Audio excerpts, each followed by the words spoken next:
Hi guys, welcome to my channel. ഇന്ന് ഞാൻ ഉണ്ടാക്കാൻ പോകുന്നത് കവായി സ്റ്റിക്കേഴ്സാണ്. അതിന് വേണ്ടിയിട്ട് A4 ഷീറ്റിൽ ആദ്യം കുറച്ച് പിക്ചർ വരച്ചെടുക്കാം.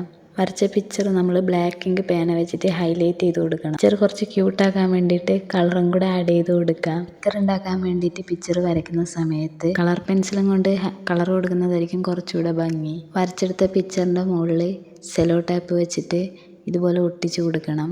ഇത് ഒട്ടിക്കാൻ കാരണം ഇത് നമ്മൾ കട്ട് ചെയ്യുമ്പോൾ കുറച്ചുകൂടി ഈസി ആയിരിക്കും. പിന്നെ സ്റ്റിക്കറിന് കുറച്ചുകൂടെ പെർഫെക്ഷനും കൂടെ തോന്നിക്കും. സെല്ലോ ടാപ്പെല്ലാം ഒട്ടിച്ചതിന് ശേഷം ഓരോ പിക്ചറായിട്ട് നമ്മൾ കട്ട് ചെയ്ത് മാറ്റിയെടുക്കണം. മാറ്റിയെടുത്തിട്ടുള്ള ഓരോ പിക്ചറും ഇതുപോലെ വൈറ്റ് ബോർഡർ വിട്ടിട്ട് കുറച്ച് സ്പേസ് വിട്ടിട്ട് വേണം കട്ട് ചെയ്തെടുക്കാൻ വേണ്ടിയിട്ട്.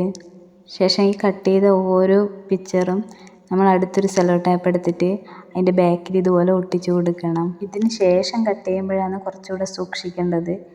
ഇത് ഓരോന്നായിട്ട് നമ്മൾ കട്ട് ചെയ്തിട്ട് നേരത്തെ പോലെ ബോർഡർ വിട്ടിട്ട് തന്നെയാണ് കട്ട് ചെയ്തെടുക്കാൻ വേണ്ടിയിട്ട്.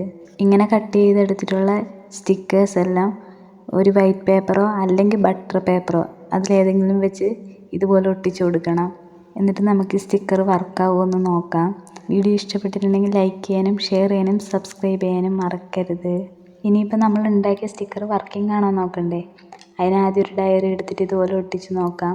അപ്പോൾ ഇവിടെ സ്റ്റിക്കർ വർക്കിംഗ് ആണ്. പിന്നെ മുമ്പ് എപ്പോഴെങ്കിലും വാങ്ങിയിട്ടുള്ള സ്റ്റിക്കറിൻ്റെ കവർ ഇതുപോലെ ഇരിക്കുന്നുണ്ടെങ്കിൽ നമുക്കിത് സേവ് ചെയ്ത് വെക്കാം. ഇനിയിപ്പോൾ അടുത്ത ക്രാഫ്റ്റ് ചെയ്യുമ്പോൾ നമുക്ക് ഈ സ്റ്റിക്കർ യൂസ് ചെയ്യാം.